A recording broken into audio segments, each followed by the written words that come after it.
റോഡിലൂടെയാണാടാ cycle ഓടിക്കുന്നേ? ഒരു കൊലക്കേസ് കഴിഞ്ഞ് ഇറങ്ങിയുള്ളൂ, വെറുതെ എന്നെ വീണ്ടും ജയിലിൽ കയറ്റിക്കരുത്. ചേട്ടാ ഇന്നത്തെ കേരള അതെന്താ നാളെ കേരളമില്ലേ? ചില മുതലാളിമാരൊക്കെ അങ്ങനെയാ പരമുള്ളേ. വീട്ടിലൊരു സെറ്റപ്പ് ഉണ്ടെങ്കിലും കല്യാണം കഴിക്കുന്നത് വേറെ പെണ്ണിനെ ആയിരിക്കും. ഇഷ്ടപ്പെട്ടില്ലേ? പെട്ടില്ല. മാപ്പൊന്നും പറയണ്ട, പൊക്കോ.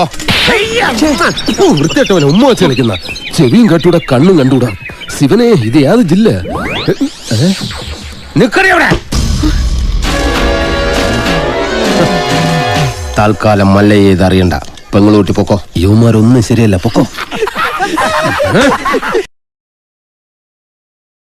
എന്നെ എവിടെ വെച്ച് കണ്ടാലും വെട്ടിക്കൊല്ലാനോ അയാൾ ഓർഡർ ഇട്ടേക്കുന്നത്?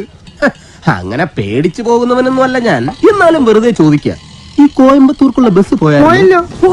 ശിവനെ, മിസ്റ്റർ ദശമൂലം, നിങ്ങൾ എന്തിനാണ് പേടിക്കുന്നത്? ധൈര്യമായിട്ടിരിക്കണം. ഞാൻ ചത്തോയ എന്റെ പിള്ളേർക്ക് നീ ചെലവിനോട് കൂടാ. അതെ, വെറുതെ ധൈര്യം നിന്ന് ആളെ കൊല്ലാൻ നോക്കാം. നീ എന്തിനാ അയാളോട് ദേഷ്യപ്പെടുന്നേ? ഞാൻ ആരോടെങ്കിലും കുറച്ച് ഗുണ്ടായുസം കാണിച്ചു ഒന്ന് റിലാക്സ് ചെയ്തോട്ടെ പറഞ്ഞുള്ളേ.